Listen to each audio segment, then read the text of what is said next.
मित्रांनो, व्यक्ती तितक्या प्रवृत्ती ही म्हण आपण नक्कीच ऐकली असेल. तर वेगवेगळ्या प्रकारचे वर्तन, वेगवेगळ्या प्रकारचे स्वभाव असणारे व्यक्ती आपल्या संपर्कात येत असतात.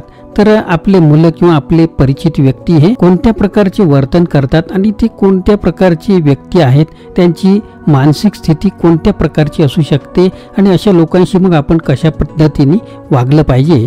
तर मित्रांनो, या व्हिडिओमध्ये आपण पाहणार आहोत वर्तणूक थेरपी कशी कार्य करते आणि वर्तणुकीचे काय प्रकार आहेत किंवा या थेरपीचे काय काय वेगवेगळे प्रकार आहेत हे आपण पाहणार आहोत. तर वर्तणूक थेरपी तंत्र नेमकं काय आहे, ते कसे वापरायचे आहे, त्याचे फायदे काय आहेत, त्याची परिणामकारकता कशा प्रकारची आपल्याला दिसणार आहे आणि विचार करण्यासारख्या अजून कोणत्या गोष्टी आपण करू शकतो.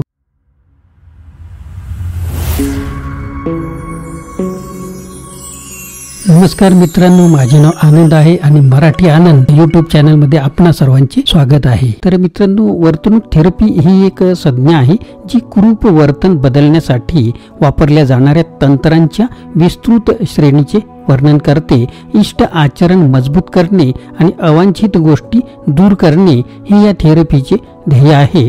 वर्तनवादाच्या तत्वांमध्ये रुजलेली आपण आपल्या वातावरणातून शिकतो या कल्पनेवर लक्ष केंद्रित करणारी विचारांची शाळा हा दृष्टिकोन 20व्या शतकाच्या सुरुवातीच्या काळात उदयास आला होता आणि अनेक वर्षापासून या क्षेत्रात एक प्रबळ शक्ती बनला.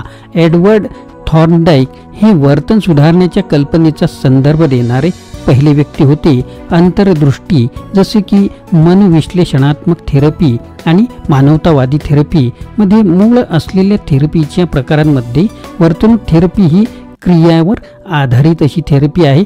यामुळे वर्तणुकीशी थेरपी अत्यंत केंद्रित असते. वर्तन ही समस्या आहे आणि समस्या कमी करण्यासाठी किंवा दूर करण्यासाठी लोकांना नवीन वर्तन शिकवणे हे या गोष्टीचे किंवा या थेरपीची ध्येय असते.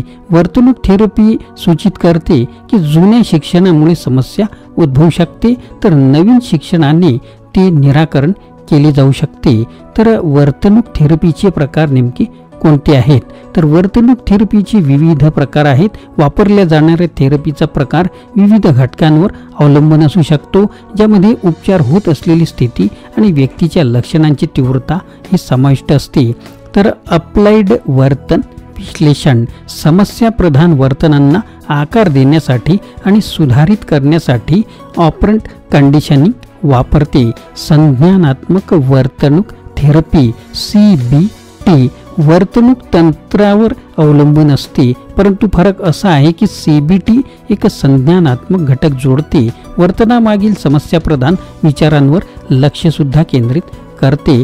संज्ञानात्मक वर्तणूक प्ले थेरपी मनोसामाजिक आव्हानांचे मूल्यांकन, प्रतिबंध किंवा उपचार करण्यासाठी खेळाचा वापर यामध्ये केला जातो. मुलाला वेगवेगळ्या पद्धतीने कसे विचार करावे आणि कसे वागावे हे शिकण्यास मदत करण्यासाठी थेरपिस्ट यामध्ये खेळाचा वापर करू शकतात. डायलेक्टिकल बिहेवियरल थेरपी DBT हा CBTचा एक नवा प्रकार आहे जो लोकांना त्यांच्या भावना व्यवस्थापित करण्यास, त्रास सहन करण्यास आणि परस्पर संबंध सुधारण्यास मदत करण्यासाठी वर्तणूक आणि संज्ञानात्मक दोन्ही तंत्रांचा वापर करतो. एक्सपोजर थेरपी लोकांना त्यांच्या परिस्थिती किंवा वस्तूंबद्दलच्या भीतीवर मात करण्यासाठी मदत करण्यासाठी वर्तणूक तंत्राचा वापर करते. या दृष्टिकोनामध्ये अशी तंत्रे समाविष्ट असतात जी लोकांना त्यांच्या भीतीचे स्रोत उघड करतात आणि विश्रांतीची रणनीती वापरतात. विशिष्ट फोबिया आणि इतर प्रकारच्या चिंतांवर उपचार करण्यासाठी हे उपयुक्त असते. Rational emotive behaviour therapy REBT नकारात्मक किंवा विध्वंसक विचार आणि भावना ओळखण्यावर लक्ष केंद्रित करते. लोक नंतर सक्रियपणे या विचारांना आव्हान देतात आणि त्यांच्या जागी अधिक तर्कसंगत वास्तववादी विचार करायला लागतात. सामाजिक शिक्षण सिद्धांत लोक निरीक्षणाद्वारे कसे शिकतात यावर केंद्रित आहे. इतरांना त्यांच्या कृतीसाठी पुरस्कृत किंवा शिक्षा झाल्याचे निरीक्षण केल्याने शिकणे आणि वागणूक बदलू शकते. तर वर्तणूक थेरपी तंत्र नेमके काय आहेत, तर वर्तणूक थेरपी कशी कार्य करते हे समजून घेण्यासाठी वर्तणूक थेरपीमध्ये योगदान देणाऱ्या काही मूलभूत तत्वांबद्दल अधिक जाणून घेणे महत्त्वाचे ठरेल. या प्रकारच्या उपचारांमध्ये वापरलेली तंत्रे शास्त्रीय कंडिशनिंग आणि ऑपरंट कंडिशनिंगच्या सिद्धांतावर आधारित असतात. शास्त्रीय कंडिशनिंग म्हणजे काय, तर शास्त्रीय कंडिशनिंगमध्ये उत्तेजकांच्या दरम्यान संबंध तयार करणे समाविष्ट असते. पूर्वी तटस्थ उत्तेजनांना उत्तेजनासह जोडलेले असते, जे नैसर्गिकरित्या आणि आपोआप प्रतिसाद देते. वारंवार जोडणी केल्यानंतर एक संघटन तयार केली जाते आणि पूर्वीचे तटस्थ उत्तेजक प्रतिसाद स्वतःच उत्तेजित करण्यासाठी येईल. शास्त्रीय कंडिशनिंग हे वर्तन बदलण्याचा एक मार्ग आहे. थेरपीच्या या दृष्टिकोनामध्ये अनेक भिन्न तंत्रे आणि धोरणे वापरली जातात. ॲव्हर्शन थेरपी या प्रक्रियेमध्ये अवांछित वर्तन शेवटी कमी होईल या आशेने प्रतिकूल उत्तेजनांसह अनिष्ट वर्तन जोडणे समाविष्ट आहे. जसे की अल्कोहोल वापर विकार असलेली एखादी व्यक्ती अँट्रोब्यूज डिस्लिफरॅम घेऊ शकते, एक औषध जे अल्कोहोलसह एकत्रित केल्यावर गंभीर लक्षणे जसे की डोकेदुखी, मळमळ, चिंता आणि उलट्या कारणीभूत ठरू शकते. पूर येणे या प्रक्रियेमध्ये लोकांना भीती निर्माण करणाऱ्या वस्तू किंवा परिस्थिती तीव्रतेने आणि वेगाने समोर आणणे समाविष्ट असते. हे सहसा फोबियाच्या उपचारांसाठी वापरले जात असते. प्रक्रियेदरम्यान व्यक्तीला बाहेर पडण्यापासून किंवा परिस्थिती टाळण्यापासून प्रतिबंधित केले जाते. पद्धतशीर असंवेदनीकरण या तंत्रात लोक भीतीची यादी बनवतात आणि नंतर या भीतीवर लक्ष केंद्रित करून आराम करण्यास शिकतात.